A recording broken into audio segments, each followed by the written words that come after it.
Bonjour et bienvenue dans cette première partie consacrée à l'équation de Schrödinger pour les atomes à un électron, autrement dit les hydrogénoïdes. Hydrogénoïdes, on entend par là donc tout ce qui possède un seul électron, donc notamment l'hydrogène, mais aussi par exemple l'hélium une fois ionisé ou encore le lithium deux fois ionisé, etc. Donc on considère un système formé d'un électron de masse M1 de charge Q égale -E situé en R1 et un noyau de masse M2 de charge Q égale à plus Z2 situé en R2. Un tel système décrit l'atome d'hydrogène pour Z égale 1, ou plus généralement un ion hydrogénoïde. Donc comme je l'ai dit, ça peut être l'hélium une fois ionisé, le lithium deux fois ionisé, donc Li2+, etc. L'équation de Schrödinger stationnaire associée à ce système à deux particules s'écrit alors comme ceci. Donc on a une partie pour l'énergie cinétique, donc moins h bar carré sur 2m1 laplacien 1 psi. Donc ça c'est ce qui concerne donc pour M1 pour l'électron, moins h bar carré sur 2m2 laplacien 2 psi. Donc par laplacien on entend euh, donc la somme des dérivées secondes partielles par rapport aux positions, par rapport à x, y, z, si on travaille à 3 dimensions. Donc ça c'est notre partie cinétique, et on a notre terme en potentiel, en énergie potentielle, moins z2 carré sur 4 pi epsilon 0 r, psi égale à e psi de R1, R2. Puisque donc on est un système à deux particules. Ou donc, ici on rappelle que le Laplacien 1, ici ce symbole-là, c'est le Laplacien agissant sur les coordonnées de l'électron en position R1.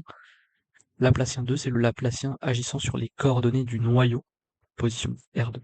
Epsilon 0, c'est la permittivité du vide. Psi de R1, R2, c'est la fonction d'onde du système. Et E, c'est l'énergie propre associée à l'état stationnaire. Alors remarque, la fonction d'onde dépend des deux positions, R1 et R2.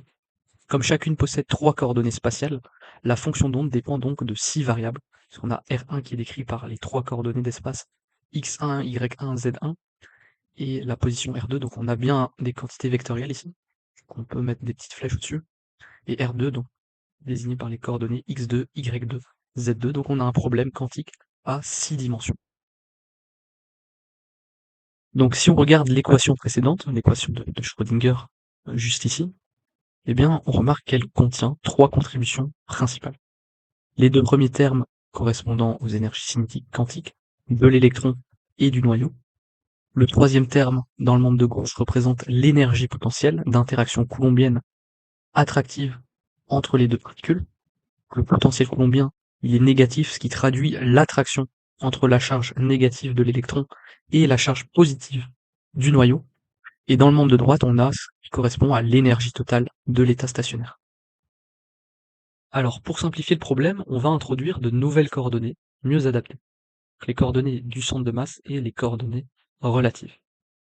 On définit dans un premier temps la masse totale, grand M, qui est égale à M1 plus M2. M1 c'est la masse de notre électron, et M2 c'est la masse de notre noyau. On va également définir le vecteur position du centre de masse, grand R, égal à M1 R1 plus M2 R2 sur grand M. Donc on voit ici c'est le vecteur représenté en bleu. On voit que la position ici du centre de masse est bien proche de la grosse masse que de la petite masse, ce qui est logique, puisque le centre de masse représente le point qui se déplace comme si toute la masse du système y était concentrée. Ensuite, donc, on a les coordonnées relatives. Donc, on définit la position relative R comme R1 moins R2. Donc, c'est juste ici. On a notre vecteur position relative R, dont la norme, donc c'est la norme du vecteur R1 moins R2. Donc, R1 est ici. Notre électron se trouve en position R1, notre noyau se trouve en position R2, et on a la position relative entre les deux masses, R. Donc la norme qu'on appelle R, c'est bien la norme de R1 moins R2, qui est précisément la distance qui apparaît dans le potentiel coulombien. Ces nouvelles coordonnées permettent d'exprimer les positions individuelles en fonction de la position du centre de masse grand R et de la position relative petit r. On a R1, la position donc du noyau de l'électron, pardon, qui est égal à grand R plus M2 sur grand M R, et R2, là c'est la position du noyau, qui est égal à grand R moins M1 sur grand M petit r. Donc on a exprimé les positions individuelles, R1 et R2, en fonction de grand R et petit r. Donc l'intérêt de ce changement de variable, il est fondamental car le potentiel dépend uniquement de la distance relative R. Le mouvement global du centre de masse est indépendant du mouvement interne. On peut alors montrer que l'équation de Schrödinger se sépare en deux équations indépendantes, une équation décrivant le mouvement libre du centre de masse et une équation décrivant le mouvement relatif équivalente à celle d'une particule unique de masse réduite mu dans un potentiel coulombien. Donc la masse réduite mu, elle est définie comme M1 M2 sur M1 plus M2, sur la masse totale. Dans le cas de l'atome d'hydrogène, on a que M2 est plus grand devant M1. Donc la masse du noyau est plus grande devant la masse de l'électron. Donc on va dire que la masse de l'électron, elle est négligeable au dénominateur uniquement. Donc on a, disons, M1 ici égale 0, les M2 se simplifient en haut et en bas, et on a que mu, la masse réduite, peut s'approximer à environ M1, donc la masse de l'électron, dans le cas de l'atome d'hydrogène, ici. Donc cela signifie que, dans une très bonne approximation, on peut considérer que le noyau est fixe et que seul l'électron se déplace dans le potentiel coulombien du noyau. Donc conséquence physique majeure, la séparation en centre de masse et mouvement relatif réduit le problème à un problème à 3 dimensions au lieu de 6. On obtient alors l'équation célèbre de l'atome d'hydrogène dont les solutions conduisent à la quantification des niveaux d'énergie, au nombre quantique n, l et m, et au modèle quantique des orbitales atomiques. Les niveaux d'énergie obtenus sont alors proportionnels à mu z carré sur L carré, où donc mu c'est la masse réduite, M1 fois M2 sur M1 plus M2, Z c'est notre nombre atomique, le nombre de protons, et N c'est le nombre quantique principal, donc qui donne la quantification justement des niveaux d'énergie, ce qui explique la structure spectrale des atomes hydrogénoïdes. Afin de réécrire l'équation de Schrödinger en fonction de ses coordonnées relatives et du centre de masse, petit r et grand R, nous devons appliquer la règle de dérivation en chaîne à la fonction d'onde psi de petit r grand R. Donc la chain rule, on rappelle que la position du centre de masse grand R, c'est M1R1 plus M2R2 sur grand M. Grand M, donc c'est notre masse totale M1 plus M2, masse de l'électron plus masse du noyau. Et petit r, c'est la position relative, donc R1 moins R2. R1, c'est la position de l'électron, et R2, c'est la position du noyau par rapport à une origine arbitraire. Donc, considérons par exemple la dérivation en chaîne par rapport à x1. La chain rule nous donne pour la dérivée de psi par rapport à x1, là on dérive psi par rapport à la coordonnée grand X, et on dérive la coordonnée grand X par rapport à x1, plus la dérivée partielle de psi par rapport à petit x, fois donc la dérivée partielle de petit x par rapport à x1. Ça c'est notre chain rule, si on veut dériver psi par rapport à x1. Or, on n'a que la dérivée de grand X, donc on se rappelle que le vecteur position du centre de masse grand R eh bien, a des coordonnées grand X, grand Y, grand Z. Ici, pour grand X, si on dérive par rapport à X1, on a que c'est égal à petit M1, donc la masse de l'électron sur grand M, via les formules qu'on a vues précédemment quand on a introduit justement ce nouveau système de coordonnées. Et si on dérive petit x par rapport à x1, on a tout simplement 1. Donc, notre dérivée partielle de psi par rapport à x1 nous donne, via ceci, m1 sur grand M des psi des grand X plus des psi des petits x. Donc, en dérivant une seconde fois, parce qu'on a besoin d'une dérivée seconde ici, par rapport à la coordonnée x1, on dérive donc ceci par rapport à x1, et on applique à nouveau la chain rule. On obtient alors la dérivée seconde ici, que je ne vais pas lire explicitement, mais c'est ceci qu'on obtient, et des expressions analogues sont également obtenues pour la dérivation de psi par rapport à la coordonnée x2. On a des coordonnées grand X, grand Y, grand Z pour le centre de masse et petit x, petit y, petit z pour le mouvement relatif. L'équation de Schrödinger devient alors ceci. Donc on a le moins h bar carré sur 2 grand M, avec l'expression ici du Laplacien pour le centre de masse, donc la somme des dérivées secondes par rapport aux coordonnées grand X, grand Y, grand Z, moins h bar carré sur 2 mu, donc là c'est la partie pour le mouvement relatif, avec le Laplacien, donc dérivée seconde, là de petit x, petit y, petit z, plus on n'oublie pas l'énergie potentielle, dépendant de r, petit r, le tout donc sur psi égale à e psi. Donc la masse réduite, on le rappelle, c'est M1, M2 sur M1 plus M2. On reconnaît donc les opérateurs laplaciens ici, qu'on va indicer par grand R pour désigner le Laplacien pour le centre de masse, et avec le petit r sera pour le mouvement relatif donc, qui intervient ici. L'équation peut alors se réduire à cette équation, qui s'écrit donc de manière plus compacte. Comme le potentiel dépend uniquement de R, on a un potentiel purement radial, on cherche une solution sous cette forme, qu'on a psi de grand R petit r, égale au produit d'une fonction dépendant uniquement de petit r et d'une fonction dépendant uniquement de grand R, de la position du centre de masse. En insérant cette expression dans l'équation précédente et en divisant par psi égale f fois g, f de petit r fois g de grand R, on obtient donc notre équation de Schrödinger qui serait écrite avec ici dans le membre de gauche uniquement une partie qui dépend du centre de masse et une partie mouvement relatif ici dans le membre de droite.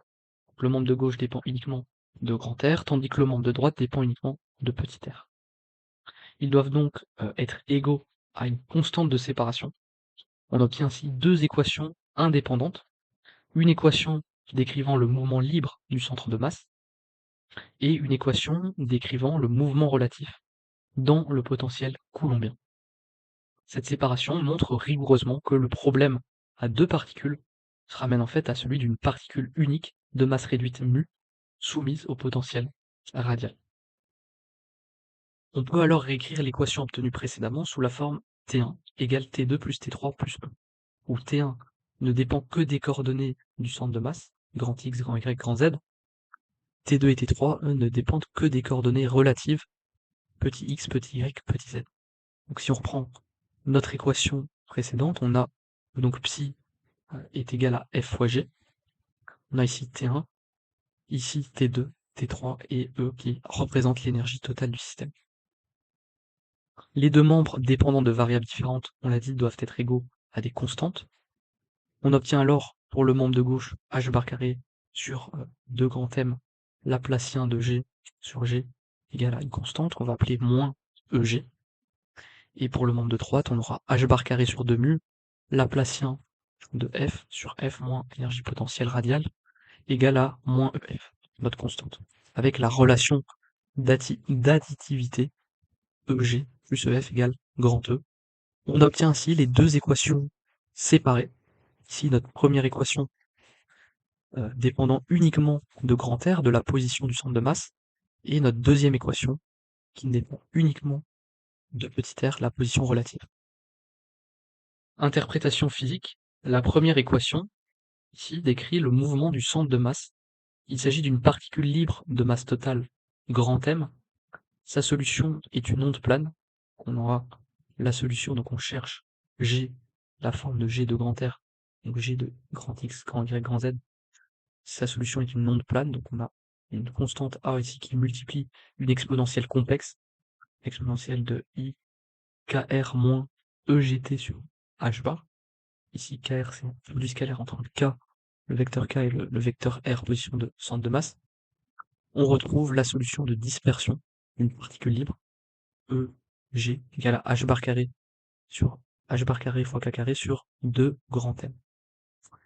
La longueur d'onde de De Broglie, ça s'écrit De Broglie, mais on est censé dire De Broglie, associée au mouvement du centre de masse, et donc lambda 2π sur K égale à H sur racine carrée de 2 fois grand M fois EG.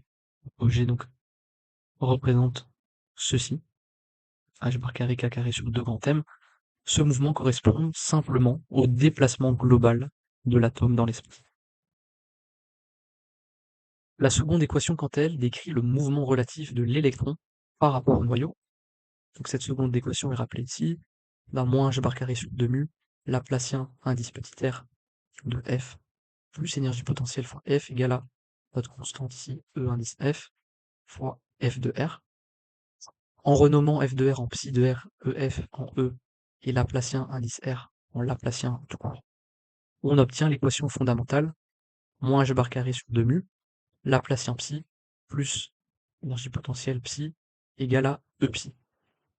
Cette équation est formellement identique à l'équation de Schrödinger d'une particule unique de masse mu soumise à un potentiel central.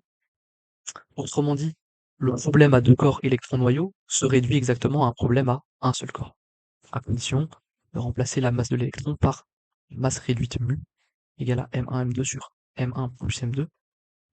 C'est cette équation qui conduit à la quantification des niveaux d'énergie des atomes hydrogénoïdes, donc à un seul électron, et à la structure des orbitales atomiques.